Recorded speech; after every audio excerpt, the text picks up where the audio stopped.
আজকে আমি যে জায়গাটা দিয়ে যাচ্ছি আপনারা দেখতে পাচ্ছেন জায়গাটা কত পরিষ্কার এবং পরিচ্ছন্ন বা একদম কোনো গাড়ি ঘোড়া এখানে মানে না না বললেই চলে যে মানে চলেই না এখানে, ঠিক আছে? গাড়ি ঘোড়া খুব কম চলে, কিন্তু গাড়ি আছে এখানে। রাস্তার কোল দিয়ে বেশি প্রাইভেট গাড়ি, ঠিক আছে? প্রত্যেকটা বাড়ির পাশ মানে রাস্তার সাইড দিয়ে প্রত্যেকটা প্রাইভেট গাড়িগুলো দাঁড়ায় থাকে। এগুলো সব পার্সোনাল গাড়ি, দেখতে পাচ্ছ।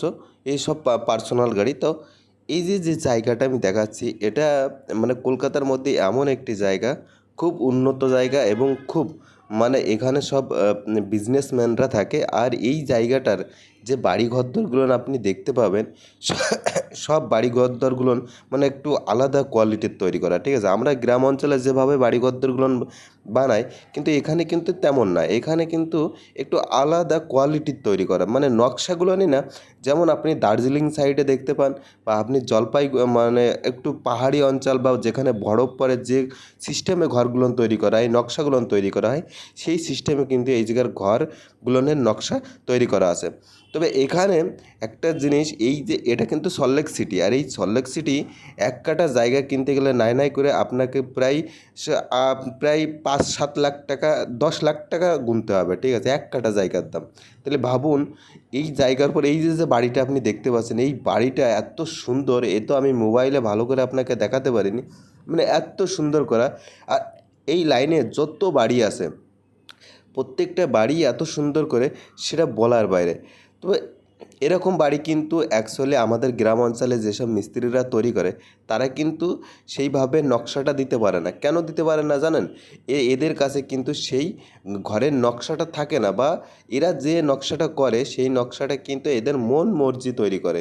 এরা কোনো মানে যেমন যারা ইঞ্জিনিয়ার হয়, তাদের কাছে নকশার কিন্তু বিভিন্ন থাকে, ঠিক আছে? এরা কম্পিউটারে বসে নকশা করে, বা একটা ঘর কীভাবে নকশা করলে ভালো হয়, কোথায় কী দিলে ভালো হয়, এরা কিন্তু সেই ইঞ্জিনিয়ার যারা, তারা করে।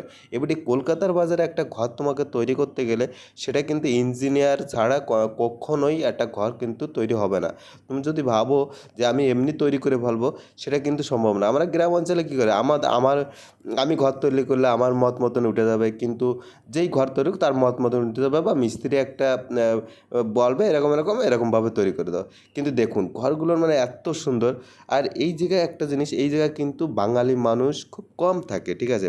আমি যেটা দেখতে পেলাম ঘুরে ঘুরে, এখানে বেশিরভাগ হচ্ছে মানে মারোয়ারি লোকজন, ঠিক আছে? আর এই মারোয়ারি লোকরা ভাই এতটা মানে কিপটে হয়, আপনি ভাবতে পারবেন না। বিশাল কিপটে হয়, ঠিক আছে? মানে এরা আর এরা কিন্তু সবসময়, এরা বিজনেস ছাড়া আর কিছুই বোঝে না। এরা এই যে বাড়িগুলো দেখতে পাচ্ছেন, এই বাড়ি তৈরি করতে না এক এক কোটি টাকা, মানে কয়েকশো কোটি টাকার দরকার হয়েছে। তো কিন্তু এইসব বিজনেস ছাড়া সম্ভব না, ঠিক আছে? আর এখানে কিন্তু যা ঘর আছে সব নতুন ঘর, পুরনো ঘর এখানে না মানে নেই বললেই চলে। এখানে যত ঘর দেখতে পাচ্ছেন সব দেখুন, ঘরটা দেখুন, মনে হচ্ছে কি আমি কোনো একটা গির্জায় এসে আছি, ঠিক আছে?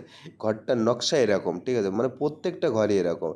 আর এই মারোয়াড়ির লোকেরা কিন্তু মানে একটা গাড়ি আছে না, আপনি ভাবতে পারবেন না, এই গলিতে যা একটা গাড়ি আছে, প্রত্যেকটা মনে হয় ১ করোড়ের উপরে গাড়িগুলো, ঠিক আছে? মানে এত দামি দামি গাড়ি আছে, আর তার সাথে এরকম বিলাসিতা বাড়ি, ঠিক আছে? তো বিজনেসম্যান ছাড়া কখনোই একটা সরকারি চাকরি বা কখনো একটা কোম্পানির চাকরি করা মানুষের দ্বারাই এইরকম পজিশনে একটা জায়গা কেনা বা এরকম পজিশনে একটা ঘর বানানো সম্ভব না।